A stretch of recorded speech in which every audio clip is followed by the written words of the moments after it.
Muchachos, buenos días. Mi nombre es Cristian Carrasco, yo soy kinesiólogo de profesión, soy su profesor en anatomía y biomecánica.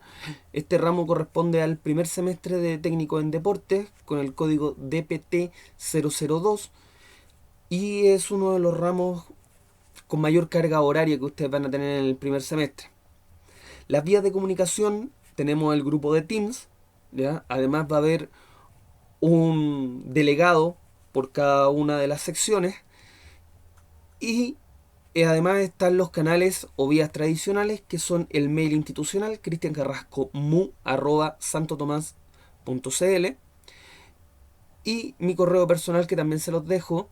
El ideal es que manden un correo al institucional con copia del personal que es klgo.cristian.carrasco@gmail.com. Como les dije, esta asignatura corresponde al primer semestre de técnico en deportes y lo que vamos a ver ahora es una clase de nivelación de terminología anatómica. Cuando yo hablo de terminología anatómica, me refiero exclusivamente a la correcta forma de llamar a cada una de las partes del cuerpo. Un ejemplo somero de esto es que, por ejemplo, al mentón coloquialmente se le dice la pera, y no vamos a hablar de la pera, vamos a hablar del mentón, ¿ya? Para que lo entiendan. En cuanto a terminología anatómica, tenemos el cuerpo humano, hombre-mujer, y el cuerpo humano se divide en dos partes. Una parte axial y una parte apendicular. Los apéndices en el cuerpo son las extremidades, ya que están unidas al tronco. Y el, la parte axial estaría compuesta por el tronco, el cuello y la cabeza. Acá lo pueden notar. Tenemos la división de cabeza, cuello y todo esto sería el tronco. Tronco compuesto por el tórax, donde van los pulmones, el abdomen, donde va el estómago, y la pelvis, donde va el sistema reproductor. Además, la parte apendicular, los apéndices, los dividimos en dos. Tenemos miembro superior y miembro inferior. Y cada uno tiene tres divisiones. En el miembro superior tenemos el brazo, el antebrazo y la mano. Mientras que en el miembro inferior tenemos el muslo, la pierna y el pie. Todo esto está sacado del MUR, que es Anatomía con Orientación Clínica, y lo pueden descargar desde internet. La terminología anatómica por vista posterior o dorsal es exactamente lo mismo. La única diferencia es que las divisiones tanto de tórax, abdomen y pelvis se considera como el dorso del tronco. Pero básicamente es lo mismo. Brazo, antebrazo, mano, muslo, pierna y pie, cabeza, cuello y tronco. Nosotros partimos con esta posición. La posición anatómica o de referencia. La posición anatómica o de referencia es la posición en la que todas las articulaciones se encuentran neutras o en 0 grado. O sea, no hay ningún movimiento acá. Y esta posición es la persona de pie, o sea, en bípedo, bípedo significa de pie, con la cabeza, ojos y dedos de los pies en sentido anterior, o sea, hacia adelante. Además, los miembros superiores cuelgan a los lados con las palmas de las manos hacia adelante, como aquí podemos ver a la persona. Esta posición anatómica nos da bastantes divisiones. Nosotros podemos hablar de dorsal, si está por el lado de la espalda, o de ventral, si está por el lado del frente del cuerpo humano. Podemos hablar de derecho o izquierdo, que sería la lateralidad. Podemos hablar también de cubital o radial en el antebrazo. Y eso tiene que ver si está al lado del hueso radio o está al lado del hueso cúbito. Podemos hablar de proximal o distal. Cuando yo hablo de algo proximal, es algo que se encuentra más cercano al centro del cuerpo. Cuando hablo de distal, es algo que se encuentra más alejado del centro del cuerpo. De la misma manera, podemos hablar de lateral o medial. lateral si se encuentra más hacia el lado y medial si se encuentra más al centro. Un ejemplo de eso sería la nariz es medial y las orejas o pabellón auditivo externo es lateral. Esto lo vamos a ver con detalle cada una de ellas. Partimos por superior o craneal y por inferior o caudal. Superior o craneal significa una estructura que está por sobre otra. En este caso, la cabeza es superior o craneal al tórax. Inferior o caudal significa una estructura que está por debajo de otra. En este caso, el pie es inferior o caudal a la rodilla. De la misma manera, como les había dicho, lateral o medial. En este caso, medial cerca de la línea media del cuerpo, ¿ya? Y lateral alejado de la línea media del cuerpo. Línea media que está dada por la nariz, por la boca, por el esternón en el pecho, por los genitales en la pelvis. Esa es la línea media, la línea que se traza y que divide el cuerpo en derecha o izquierda. En este caso, el hombro es medial, ya que se encuentra más cerca de la línea media, y el codo o la mano son laterales, porque se encuentran más lejos de la línea media. Anterior o posterior, o ventral y dorsal. Ventral por el lado del vientre, anterior, y dorsal por el lado del dorso del cuerpo, de la espalda. Eso es posterior. También tenemos proximal y distal, que es muy cercano en términos a lateral o medial, y hace referencia a si está más cerca del core o del centro del cuerpo. Consideren el core o el centro del cuerpo a la altura del ombligo. Si está más cerca o más lejos del ombligo, yo puedo decir que es proximal o distal. En este caso, la cadera es proximal y la pierna y el pie son distales. Con respecto a la lateralidad, la lateralidad tiene que ver principalmente con estructuras que son pares en el cuerpo humano. Por ejemplo, los pulmones son pares, los ojos son pares, las piernas son pares, los brazos son pares. Y aquí tenemos, además de derecha o izquierda, para diferenciarlo, por ejemplo, la mano derecha de la mano izquierda, nosotros hablamos de ipsilateral u homolateral. Ipsilateral significa del mismo lado.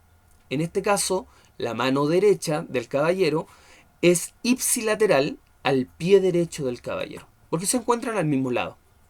Contralateral significa al lado opuesto de la persona. Por ende, el pie derecho es contralateral al pie izquierdo. De esta manera, yo puedo saber, por ejemplo, si me dicen que mi deportista tiene un problema en el tobillo contralateral a su dominancia. Eso me quiere decir que este futbolista, en el caso que yo les puse, si su dominancia es diestra, o sea, con la pierna derecha, tiene un problema en su pie de apoyo.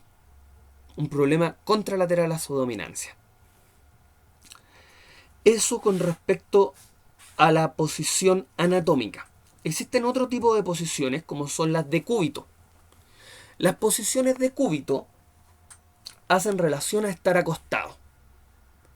Y los de cúbito normales, que son en los que la persona se mueve sin tener limitantes, son tres.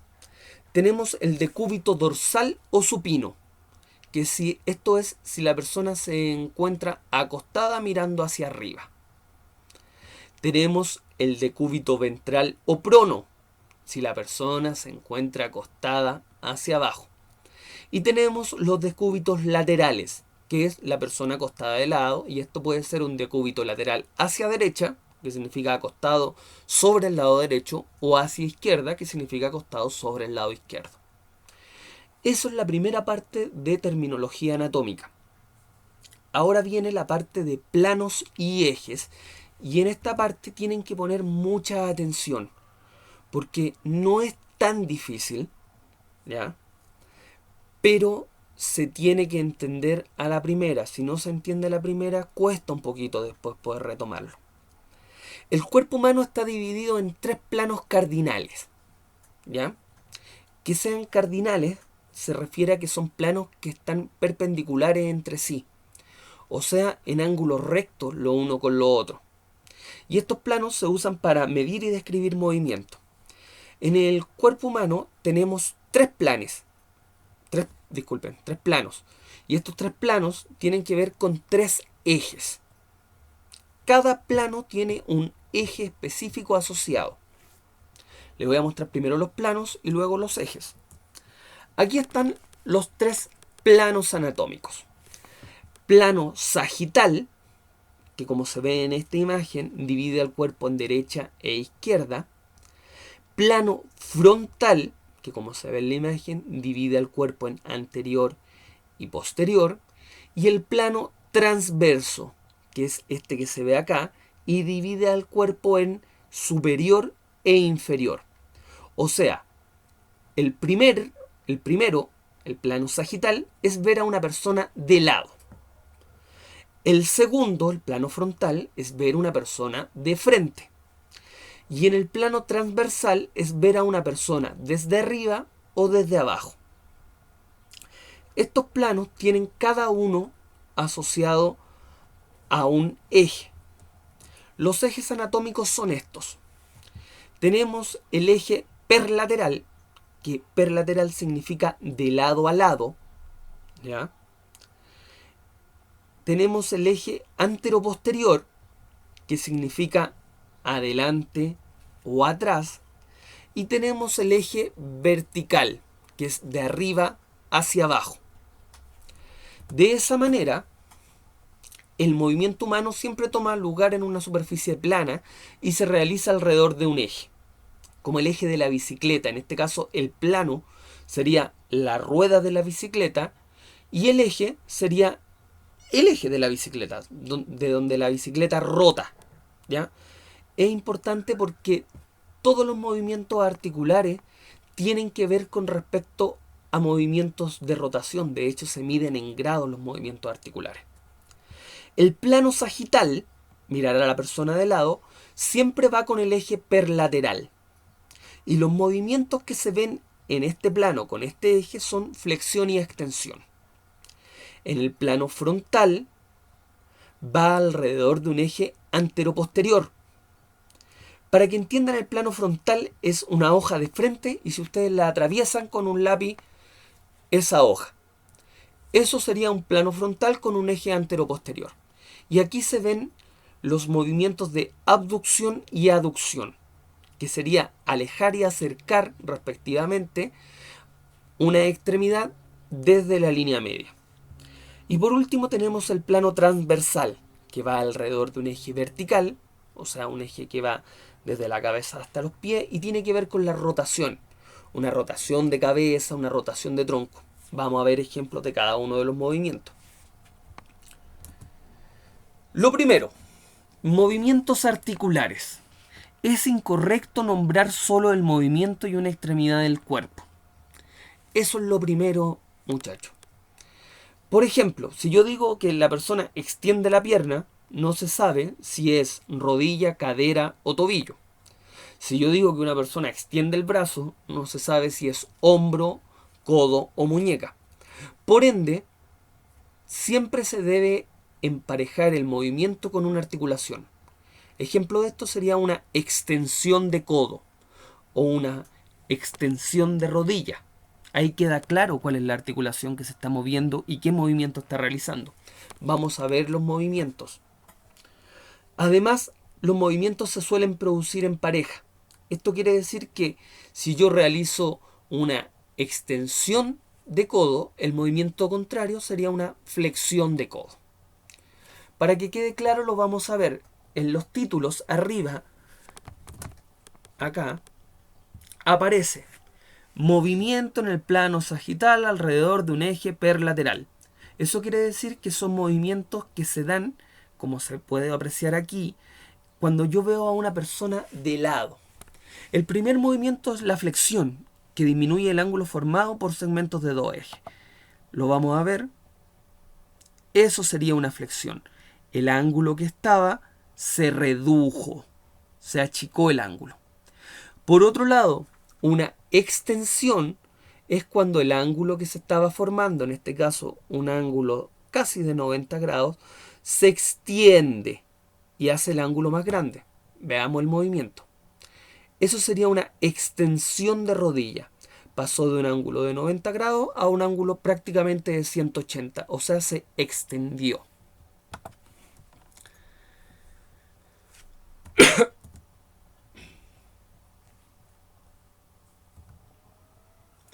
Aquí tenemos los movimientos en el plano frontal alrededor de un eje anteroposterior.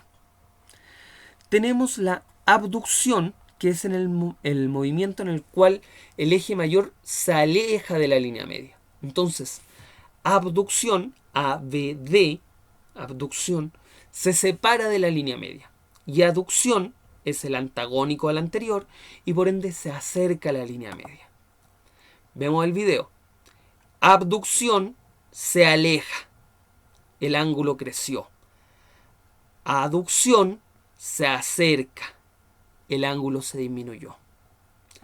Además, hay articulaciones, como son los de la columna, en las cuales no se puede alejar de la línea media. Y en este caso hablamos de flexión lateral o inclinación lateral del cuerpo, que tiene que ver si el cuerpo se mueve hacia un lado o al otro, inclinándose. De esta manera. En este caso sería una inclinación lateral hacia la izquierda.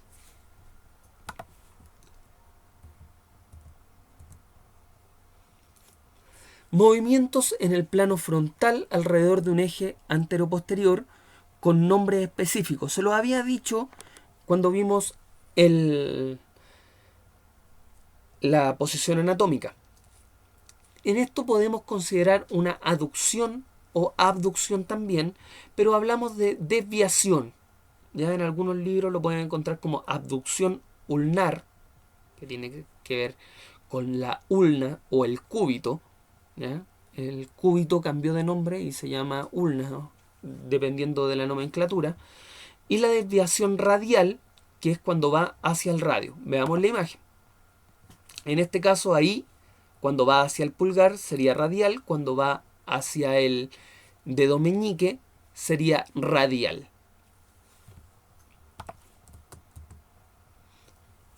Rotaciones.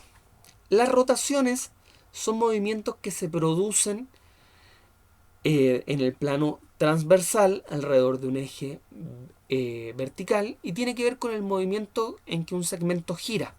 En este caso lo que se está midiendo es la rotación de hombro. La persona está acostada con el brazo en abducción, o sea, con el brazo abierto y el codo en flexión. Y lo que vamos a ver es cómo rota hacia un lado o hacia el otro. Ahí si se dan cuenta, lo que rota no es la mano, sino acá. Ese es el lugar que se mide. Y en este caso estamos hablando de una rotación de hombro.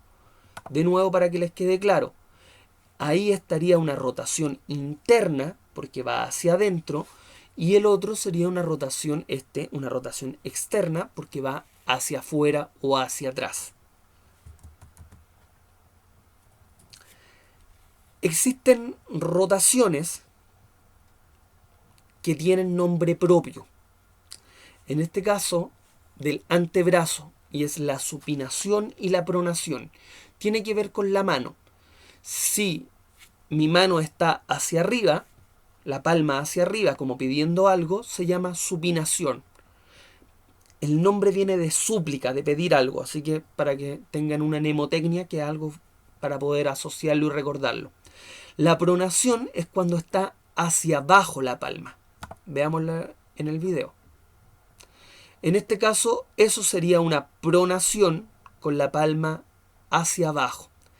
Y esta imagen es una supinación porque está con la palma hacia arriba. Eso sería la presentación. Además, les voy a dejar un breve cuestionario una vez que terminemos la clase de la primera semana de inducción, un breve cuestionario, 3 preguntas con respecto a esto, para que ustedes vayan ya viendo cómo van a realizarse los cuestionarios a medida que pasa el semestre. Esto también se los voy a subir al aula virtual en un archivo PDF. Uno que no dice nada es, se lo subo de esta manera, muchachos, para que lo puedan ver. De esta manera se lo subo. Les voy a subir un archivo en PDF que no dice nada y ese archivo aparece una diapositiva por cada plana. Es especial para que lo puedan leer en el celular. La imagen se ve bien, además le pueden hacer zoom y no tendrían mayores problemas. Y un archivo que dice imprimir. Este archivo que dice imprimir tiene la particularidad que vienen 4 diapositivas por hoja y es el ideal que si lo quieren imprimir lo impriman a 4 diapositivas por hoja y no a una diapositiva por hoja porque le saldrían mucha hoja. Es principalmente por eso. Espero que les haya quedado claro, que les sirva y estamos en contacto. Hasta luego.